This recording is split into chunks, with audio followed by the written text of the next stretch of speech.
vai iniciar hoje nosso plantão de exercício pela matéria mais especial, por assim dizer, nossa matéria predileta de redação.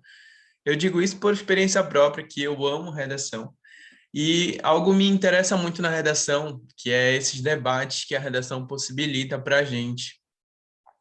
E então, não tenho medo de fazer perguntas, porque aqui é um espaço para a gente fazer isso mesmo, tirar dúvidas, fazer exercício e, basicamente, entender melhor como é que isso vai funcionar. Eu vou trazer aqui para vocês um slide, sempre eu faço isso, porque pela ausência de quadro, fica melhor visualizar pelo slide. E nesse slide vai ter as informações que a gente vai tratar hoje. Basicamente, a gente vai falar sobre persuasão. Persuasão, que é essa matéria na qual a gente vai conseguir espelhar nosso ponto de vista para alguém.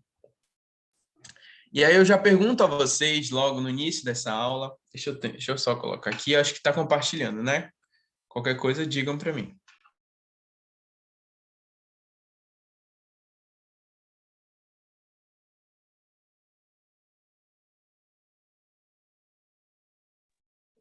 Bom, e como eu estava falando, a persuasão ela faz esse processo com a gente de manifestação do ponto de vista. Quando a gente vai convencer alguém, eita, travou, eu acho, não sei. Quando a gente vai convencer alguém de um ponto de vista, deixa eu ajustar aqui, que eu acho que saiu a transmissão. Quando a gente estrutura esse ponto de vista, como eu estava falando, a gente possibilita com que outras pessoas conheçam, e aí a gente vai convencer elas do nosso ponto de vista. É um trabalho muito conhecido no mundo que a gente vive hoje. Por quê? Porque tudo é pautado a partir de um ponto de vista. Em tudo é buscado um ponto de vista específico, tudo bem? Deixa eu só compartilhar aqui.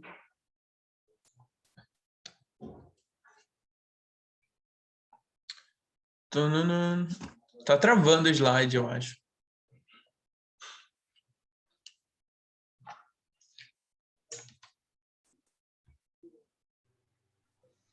Aqui tá normal, professor. Né? Só que para mim ainda tá a tela a outra tela.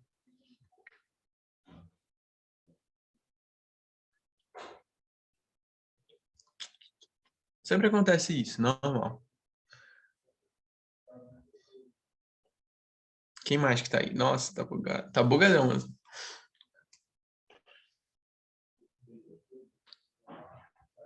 Tá normal com... Agora pegou para mim. Pronto.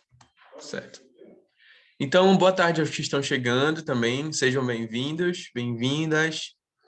A gente vai falar um pouquinho sobre persuasão hoje e como o Enem ele gosta de entender a persuasão. Saiu de novo para mim, deixa eu voltar.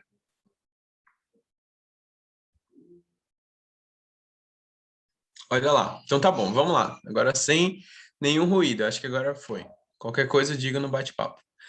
Então, persuasão, como eu estava falando desde o início, é essa arte de convencer alguém sobre um ponto de vista. A gente sabe que a redação do Enem ela se baseia a partir de um ponto de vista específico. Esse ponto de vista é você que traz da sua casa, quando você vai lá e depara com aquele tema e vê a necessidade de debater sobre ele. E aí você escolhe o que você quer debater sobre aquele tema. Isso mesmo, ó. Então a gente vai ser especial. Quando você escolhe essa construção, quando você deseja argumentar sobre alguma coisa, você faz o que esse texto está dizendo aqui basicamente, ó, na competência de número 3. Para construir um bom argumento, é necessário que antes mesmo de iniciar a escrita, antes que você consiga lá pegar o papel em mãos e a caneta e conseguir colocar as ideias expostas ali no texto, é necessário que seja mobilizada uma série de atividades cognitivas de modo a garantir a fidelidade comunicativa do texto dissertativo argumentativo. Eita!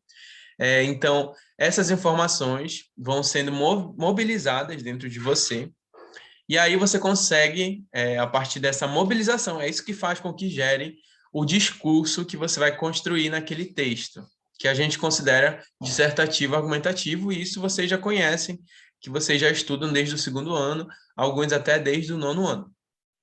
Convencer o leitor de que seu ponto de vista sobre aquele tema ou assunto é a melhor, vai ser a proposta, a finalidade a ser atingida. Tudo bem? E aí eu vou mostrar aqui para vocês um vídeo de manhã, não consegui passar o vídeo, mas eu espero que eu consiga agora passar para vocês. Eu coloquei no PowerPoint, tirei do YouTube, para que a gente possa ver aqui. Deixa eu ver. Talvez fique sem som, mas aí a imagem já vai ser bastante interessante para a gente ver. Deixa eu colocar aqui.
O que você percebeu assistindo essa propaganda? É engraçado até.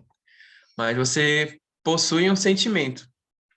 Você agrega um sentimento a essa figuração, essa sequência de imagens, e ele transmite alguma coisa.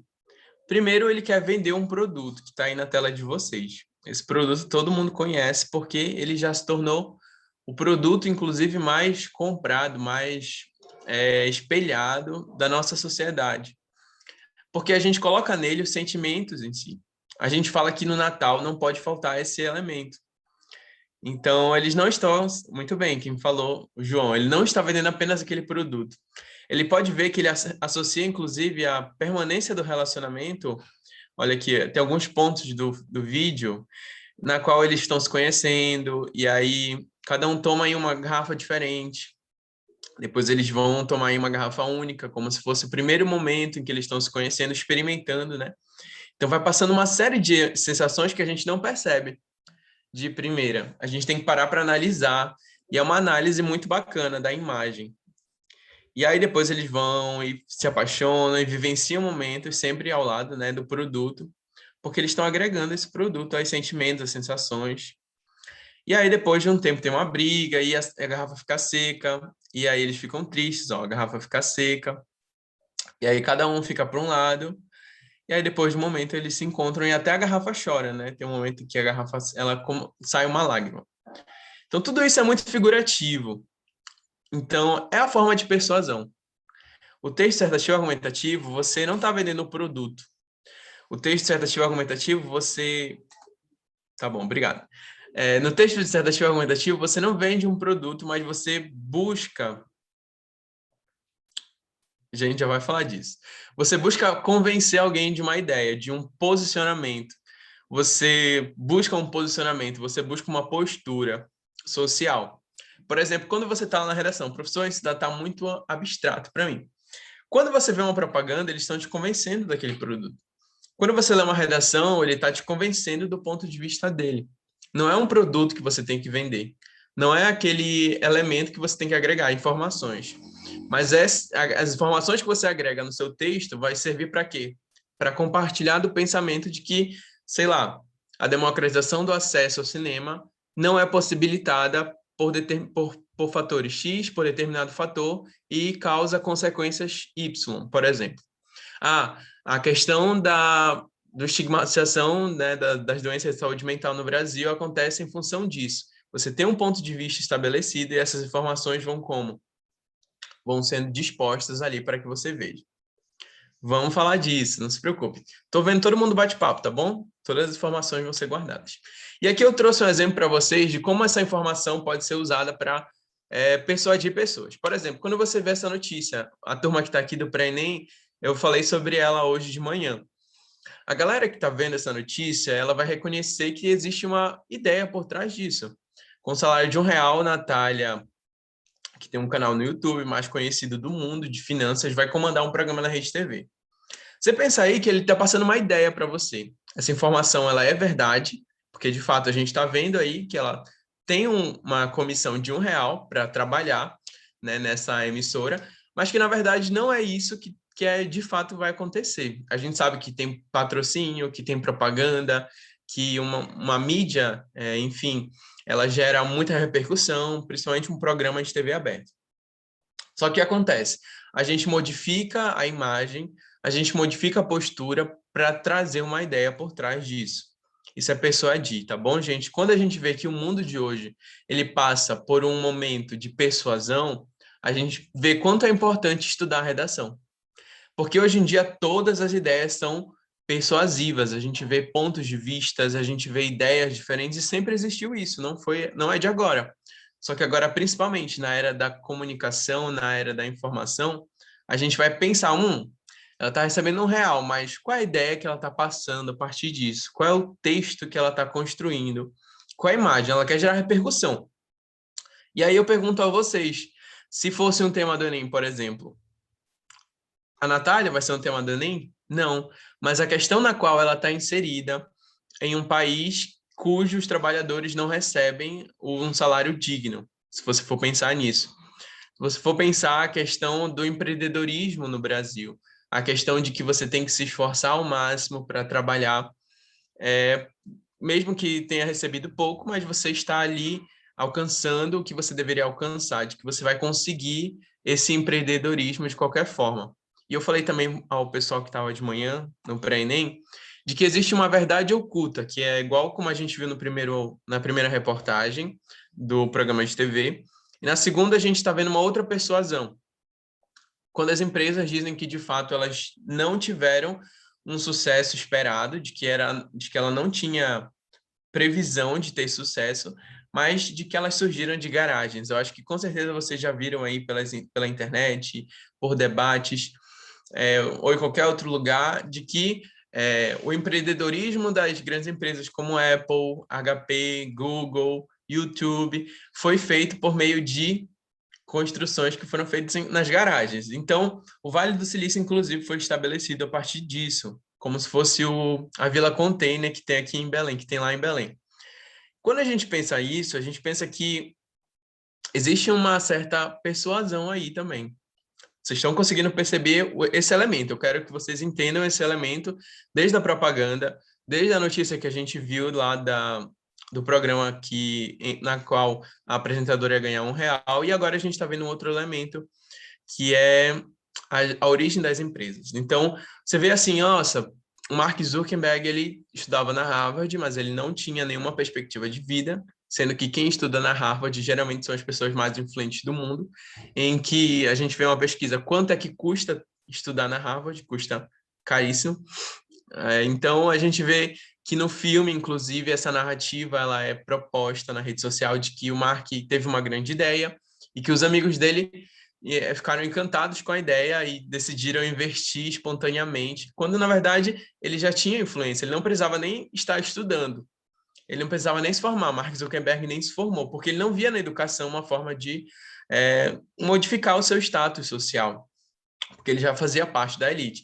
Assim como outras empresas, por exemplo, a Google também, ela vai falar que essa pesquisa, né, que foi lançada no meu país, vai dizer que a Google também, ela cria esse discurso porque agrega mais informação a ela cria mais um senso de empatia nas pessoas.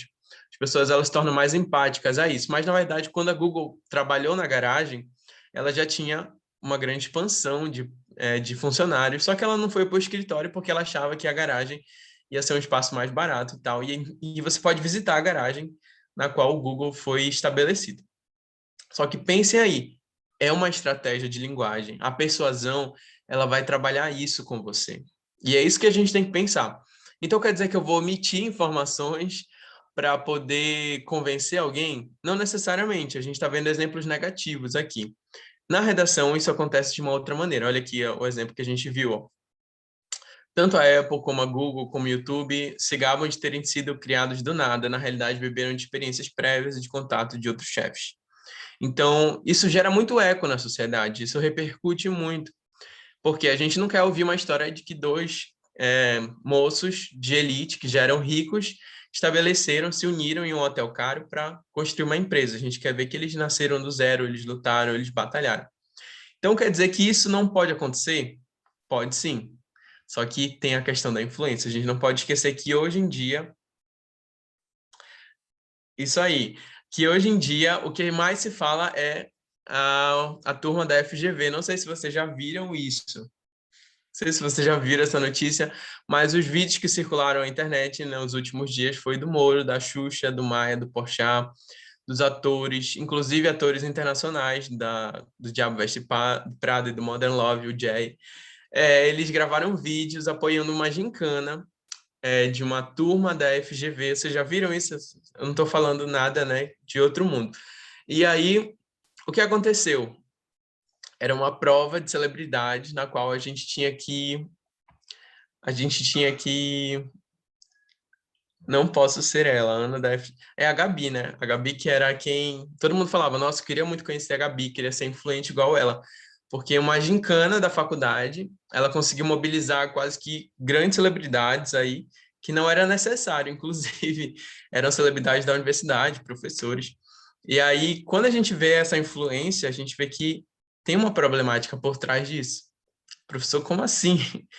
Que isso tem a ver com tudo que a gente está falando, persuasão? O que tem a ver com a Natália, que vai fazer um programa na Rede TV, com Mark Zuckerberg, com, sei lá, a Google, o início da Google? Sim, porque a gente vê que existe a desigualdade. Inclusive, 2 dias depois já ficou se tornando comentado no Twitter, os mais comentados, de que a Gabi do FGV provando que o país continental, como o Brasil, pode virar um bairro provinciano, pode simplesmente virar uma cidade em poucos momentos, quando a renda ela é mal distribuída no Brasil. Então, olha só, um aluno de redação, vocês, alunos equipes que estão aqui sexta-feira, de tarde, aqui olhando esse professor que está falando com vocês, vão olhar essas notícias e vão pensar, poxa, isso tem alguma coisa interessante aí para a gente pensar, para a gente pesquisar. Talvez o problema de mal entendimento tenha gerado uma certa comicidade, um senso de cômico, né, de palhaçada, de brincadeira, mas na verdade pensa só na influência dessa moça que conseguiu mobilizar uma geração, né, de pessoas, uma coleção de pessoas. E aí a gente pensa nisso, quanto é que isso é influente no Brasil hoje? Quem é que é de fato influente no Brasil hoje e como é que ela consegue fazer isso? Aí a gente pensa no Enem digital do ano passado, né? E é isso que eu queria que vocês fizessem o link. No ano passado, o Enem digital ele foi estabelecido a partir de um tema, o desafio de reduzir as desigualdades entre as regiões do Brasil. E aí a gente pensa, lá na FGV, geralmente as pessoas que estudam na FGV são pessoas, inclusive pesquisadores afirmam isso, né? Depois desse momento que a gente teve, eles vão dizer que são pessoas que têm influência, que têm parentes famosos e que estão geralmente na elite brasileira, que são influentes. E aí, por isso que elas conseguem essa influência. Só que isso não é regra no Brasil. Isso ainda não se tornou possibilidade para todas as pessoas. Ainda é um grupo restrito que pode fazer determinadas coisas, é um grupo restrito da sociedade, inclusive, que pode estabelecer o que a gente pode pensar, o que a gente pode sentir e o que a gente pode, inclusive, ter direito ou não. É isso que dá a entender o tema do Enem Digital de 2020, o Enem Digital do ano passado. E aí existe uma matéria, inclusive, que vai falar muito sobre o Enem Digital, quanto ele foi importante. Ela dizer que a coordenadora do curso, né, de um dos cursos do Brasil, destaca que a desigualdade regional do Brasil tem explicações históricas. Nunca houve um plano que considerasse as particularidades das regiões individualmente, buscando um resultado coletivo, que de fato elevasse a nação a uma potência. Então, sempre houve essa divisão, essa secessão entre as regiões polarizadas do norte, né, entre o centro-sul, aquele eixo lá que sempre foi polarizado e foi político. O que isso tem tudo, professor, o que isso tem a ver? Tudo isso é debate, tudo isso é pauta para debate, tudo isso é objeto de pesquisa. Desde lá, da influência da propaganda, por exemplo, da persuasão, até a Natália, que a gente vê que ela está sendo meio de influência de outras pessoas, de persuasão daquela ideia, daquela lógica de trabalho, até hoje que a gente vê pessoas que praticam a influência de maneira, tipo assim, com um estalar de dedos, com uma facilidade enorme, mobiliza tudo isso que a gente está vendo, que é algo muito engraçado, que se tornou algo cômico, mas na verdade é algo uma realidade no Brasil, né? Então, olha aí, em 2019, muitas pessoas, 131 milhões, tinham algum tipo de rendimento médio de todas as fontes, após subir 2,8 em 2018, manteve-se praticamente inalterado em 2019. 2.244 é a renda básica do brasileiro, variando de região para região. O Sudeste registrou o maior valor, 2.645, seguida pelo Sul, 2.499, e o Centro-Oeste, 2.498, enquanto os menores valores estavam no Nordeste e no Norte, com 1.510, 1.600. Isso é a população, é a base, né, da população, o rendimento, a concentração de renda, e aí vai gerar uma série de divergências entre essas regiões. Então, pensem comigo a possibilidade, por exemplo, de desenvolvimento do Sul e Sudeste, com essa massificação da indústria nas regiões de lá, de influência que as famílias possuem lá. Só um exemplo que a gente vai pensar aí mais lá para frente. Então, como isso corrobora na minha redação, tá bom? Até aqui, vocês conseguiram entender? Sim ou não? Olha aqui, deixa eu ver o que falaram. Era a Gabi mesmo, mas a gente conhece esse povo de onde? Todo mundo quer ser a Gabi, né? Atualmente. Todo mundo quer estar no lugar dela, quer ser influente que nem ela e ter amigos ricos, famosos. Tudo isso faz parte de uma lógica, tá bom? O que mais que vocês mandaram aqui no bate-papo nas minhas redações? Sim. Olha, alguém perguntou se isso faz parte da fundamentação na argumentação. De certa forma, sim. Quando você para lá, vou voltar para o slide. Olha aqui, o primeiro slide que a gente viu falava de que um texto não inicia quando a gente para escrever ele. Quando a gente mobiliza essas ideias e fomenta esses debates que a gente está fazendo, por exemplo, aqui, é quando a gente vai iniciar o nosso texto dissertativo argumentativo. E aí sim a gente pode pensar em convencer o leitor, no caso o corretor, que vai estar corrigindo nossa redação, sobre o ponto de vista. Então, por exemplo, se você vai estabelecer aquela redação do Enem Digital, foi um tema que o Enem já tratou, então não tem possibilidade de cair esse ano. Mas, por exemplo, vamos pensar um outro tema, a questão sanitária do Brasil, a questão do incentivo à saúde no Brasil, incentivo da ciência, a desvalorização da ciência. A gente vai criar um ponto de vista a partir disso. E a partir daí a gente vai convencer alguém de que o nosso ponto de vista, fundamentando ele, para poder persuadir. Olha, algumas pessoas não conhecem. Gente, é só pesquisar no Google depois, fazer uma pesquisa dessas notícias aí que vocês vão ver. E, por exemplo, se vocês forem pensar agora, tá, então eu tenho que fazer um trabalho como eu vejo nas notícias, como eu vejo nesses pontos de vista, porque eu me insiro nessa sociedade. Nós estamos nessa sociedade que modificou o discurso, modificou a retórica. Agora, a voz da vez é persuadir, é influenciar. Quanto mais você tem esse engajamento, que é uma palavra muito forte também hoje em dia, você tem mais poder. Quando você tem uma empresa, ela vai escolher aquela pessoa que tem mais influência do que aquela pessoa que talvez, sei lá, tem milhões de seguidores, mas não tem nenhum, né, não tem um público-alvo, não delimitou nenhuma margem. Então aí ela tem um público-alvo, ela tem um engajamento. E aí você pensa aí, porque a persuasão ela é importante, principalmente na sociedade que a gente vive, ela é muito importante, e na redação também. Tudo bem? E aí a gente vai ver então como é que ela se insere na nossa redação. Isso aqui foi só um debate introdutório. Certo. Deixa eu ver aqui. Parou o slide agora. Daqui a pouco, no tempo dele, ele vai voltar, não se preocupe. Como isso se insere na minha redação? Vamos esperar aqui. Olha aqui, como isso corrobora na minha redação. Primeiro, isso corrobora na minha redação de diversas formas. Porque a gente está debatendo um assunto, por exemplo, e a gente debateu ele de diversas maneiras. A gente pegou reportagens, a gente pegou dados estatísticos, a gente não pegou frases de filósofos, não, mas eu poderia muito bem colocar Adorno e Horkheim, por exemplo, indústria cultural, e a gente poderia debater sobre isso, sobre agregar valor a produtos e etc.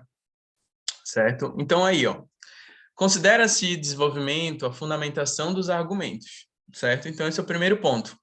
Quando você explicita ou você está explicando a relação entre as informações, fatos e opiniões e o ponto de vista defendido, é quando você considera o desenvolvimento, que é o que as pessoas geralmente têm mais dificuldade na redação, é quando você vai explicar, explicitar o seu ponto de vista.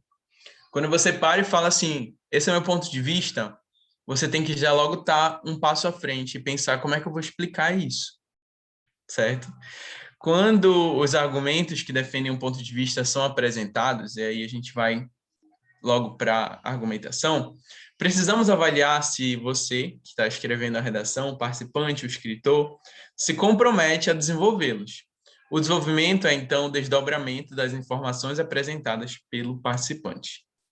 Para que esse desdobramento aconteça, né, e segundo Cavalcante, que é um escritor, o participante pode lançar mão de alguns recursos, como o uso de definições, comparações, informações, estatísticas, exemplos, ilustrações, analogias, argumentos de autoridade, entre outros meios, a fim de que ele convença o leitor de seu ponto de vista é pertinente, né, no caso. Se você for pensar, quando você pega aquela informação, o Google nasceu de uma garagem. O que tem por trás dessa informação? Ela está me persuadindo, eu me convenço disso. Eu crio para mim uma estrutura emocional até, ou até motivacional, muitas pessoas utilizam isso para persuadir outras, de que você consegue seguir em frente, de que se você conseguir, olha lá, se o Google conseguiu, por que você não consegue? Só que aí o que ele está fazendo, na verdade? Ele está fazendo uma analogia, uma ilustração de algo que não é tão real assim, que é o sonho americano, que é o empreendedorismo, America ou Our Life, não sei falar direito, mas de que você consegue produzir trabalho a partir dos seus próprios esforços. É quase que uma meritocracia, né, gente? Em linhas gerais, é quase que isso, uma meritocracia. Quando você vê que a Google ela não conseguiu aquilo que ela conseguiu só pelo simples fato de uma maneira mágica ou que algo caiu do céu. Ela conseguiu por influência, por muito estudo, por muito trabalho. Só que isso é apresentado de uma maneira analogia, de uma maneira análoga, que faz a gente acreditar. Quando você vê a propaganda da Coca-Cola, ela vai criar o quê? Uma comparação com a vida real.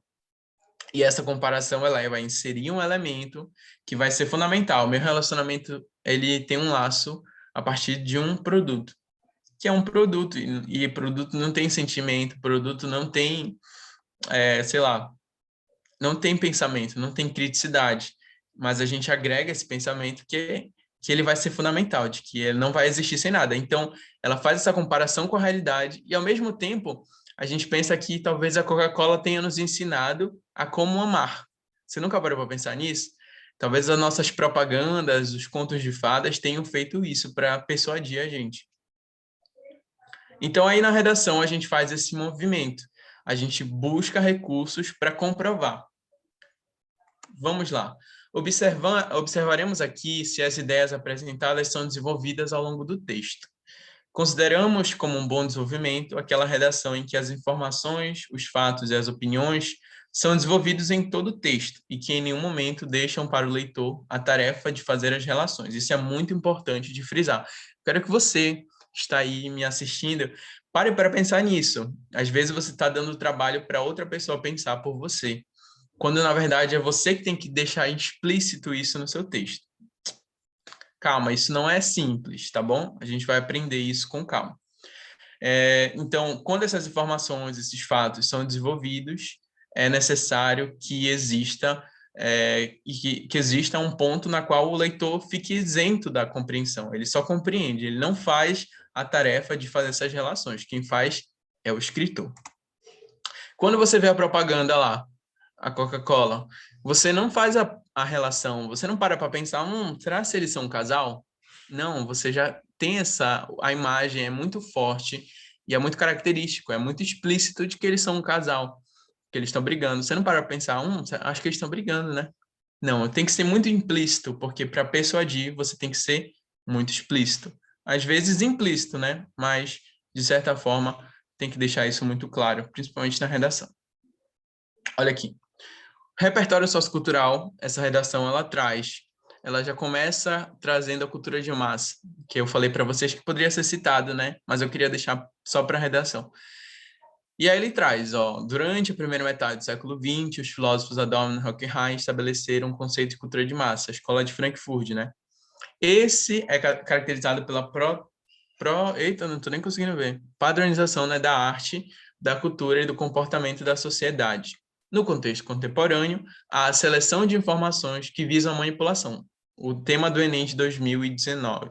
2019? Não, 2018. Da manipulação do comportamento de usuários da internet, que prejudica a liberdade e o senso crítico. Bem simples essa tese, né, na verdade, mas o Enem ele considerou como uma redação que conseguiu defender um ponto de vista. Dessa forma, as causas desse problema são estabelecidas nas dimensões política e social. Em primeiro plano, é só para a gente ver como é que isso vai ser persuasivo, tá bom? Em primeiro plano, né, aí a gente vai pensar que é uma redação antiga e que teve umas mudanças aí. É perceptível que existem falhas, né, do Estado quanto à divulgação de informações sobre a manipulação comportamental da população usuária da internet. Esse é o ponto de vista dele. Ele entende o problema a partir de um ponto de vista, o ponto de vista de que o Estado corrobora para que isso aconteça. E, além disso, ele não só acha que o Estado ele é influente nisso, ele sabe que o Estado é influente e ele acha algo além disso. Isso é muito importante. Como assim, professor? Você planeja algo, você cria um projeto de texto, e esse projeto de texto ele tem que ser bem nítido, né? Como a gente tem falado. Ele não tem apenas que mostrar que o Estado é influente, ele tem que mostrar de que forma ele é influente e, inclusive, o que você acha dessa influência do Estado. Ele mostrou que o Estado é negativo, que o Estado ele corrobora com isso no tópico frasal. Depois ele traz, é indubitável. Poxa, eu já consigo entender um posicionamento aí. Que essa pequena parcela da população possui conhecimento sobre a coleta de dados, a localização, o histórico de negação, entre outros, por meio dos cookies, né, por exemplo. Utilização por sites em geral. Dessa maneira, por esse problema não ser visto com importância, pelo fato do Estado corroborar com esse assunto, as esferas governamentais são omissas quanto à promoção do conhecimento sobre a coleta de dados e os riscos para a conscientização da população. Então, ele trouxe o Estado, ele trouxe o ponto de vista dele, e depois ele disse que já está trazendo consequências aí. Já está trazendo, olha, talvez se o Estado se incentivasse mais a conscientização da população, ou se o Estado trouxesse mais o conhecimento à tona, talvez isso seria menos crítico, né, para a sociedade. Consequentemente, pelo desconhecimento, os indivíduos têm uma falsa sensação de escolha e autonomia ao utilizar a internet. Alguém mandou alguma pergunta? Certo. Alguém quer falar alguma coisa? Porque já está terminando nossa aula, né? Pois não, estou ouvindo. Estou ouvindo no bate-papo. Peraí, deixa eu tirar aqui.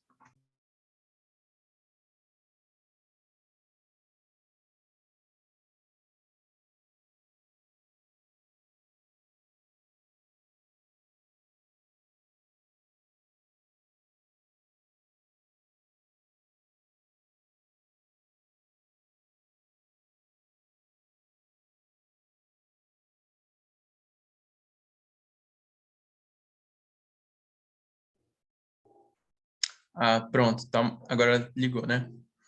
Alguém quer falar alguma coisa? Tirar alguma dúvida? Foi só uma redação que eu trouxe, na verdade, só para mostrar a persuasão, como ela acontece na redação. Alguém perguntou sobre